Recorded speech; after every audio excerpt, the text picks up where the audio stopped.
12 anos de escravidão, sabe? Aquele filmaço que ganhou o Oscar que deixa todo mundo com um nó na garganta.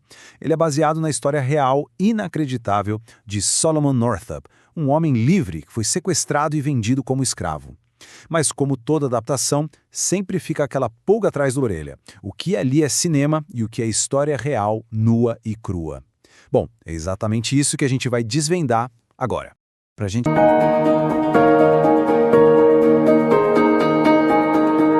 gente ter uma ideia do peso dessa história, o próprio diretor do filme, o Steve McQueen, disse que ler o livro de Memórias do Solomon foi como ler o diário de Anne Frank. Ele falou que ficou atordoado.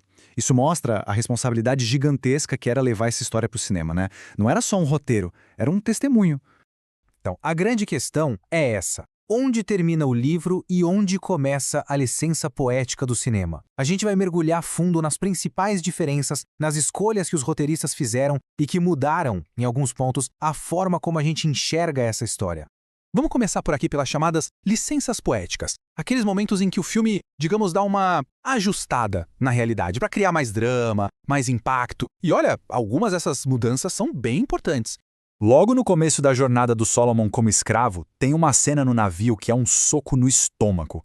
É escura, é violenta e ela define o tom de terror do que está por vir. É uma cena que gruda na mente da gente. E aqui vem a primeira grande surpresa.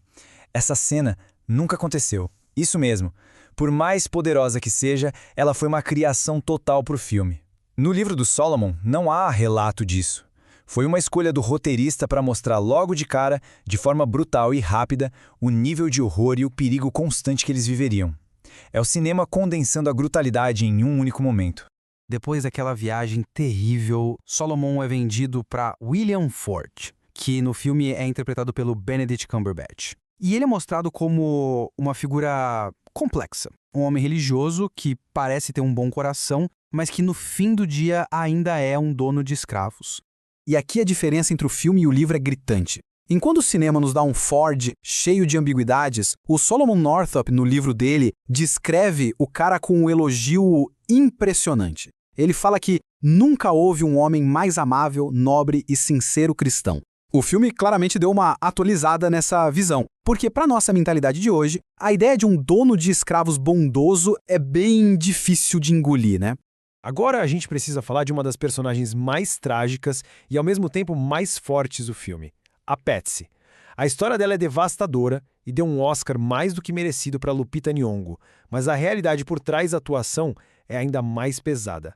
A própria Lupita, no discurso dela ao ganhar o Oscar, reconheceu isso. Ela diz que a alegria dela vinha da tristeza de outra pessoa, uma fala muito forte, que conecta o brilho de Hollywood com a dor real de uma mulher que realmente existiu e sofreu.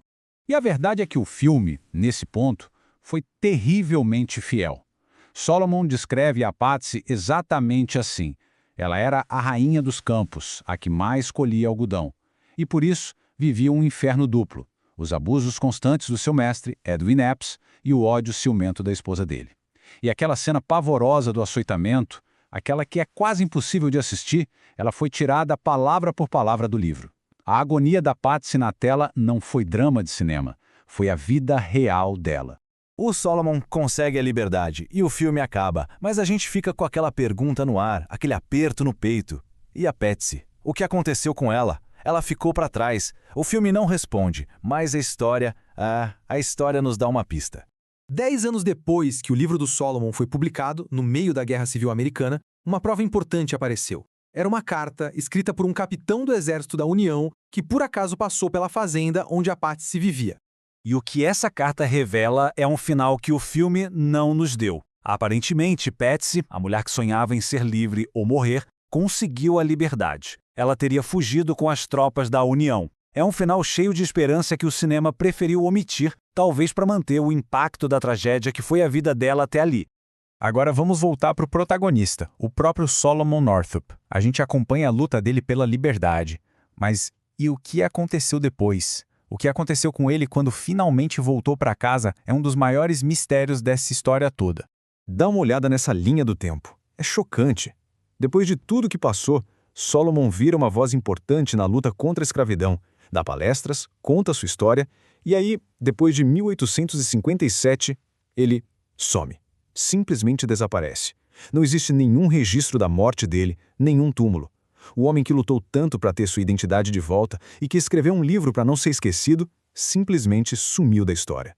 E para colocar uma última camada de injustiça nisso tudo, os homens que sequestraram Solomon e roubaram 12 anos da vida dele, eles foram julgados sim, mas por causa das leis da época, eles nunca foram condenados. A liberdade dele veio, mas a justiça completa, infelizmente, não. Então, depois de ver tudo isso, a gente se pergunta por que essas diferenças entre livro e filme realmente importam? O que isso diz pra gente sobre o poder do cinema de contar uma história real? Existe um conceito que diz que filmes como esse funcionam como mediadores de trauma cultural. É um nome complicado, mas a ideia é simples. Eles pegam uma ferida histórica, um trauma, e traduzem isso para o público de hoje. As mudanças, como a cena do navio ou o jeito de mostrar William Ford, são feitas para que a gente, hoje no século XXI, sinta o impacto emocional e moral da escravidão de uma forma que faça sentido para nós. Isso nos leva à reflexão final. A jornada de 12 anos de escravidão do papel para a tela mostra que às vezes a busca não é por uma fidelidade de 100% aos fatos. A busca é por uma verdade maior, uma verdade emocional que nos obriga a encarar o passado. Então a pergunta que fica é, para contar a verdade, até onde o cinema pode ir na hora de recontar a história?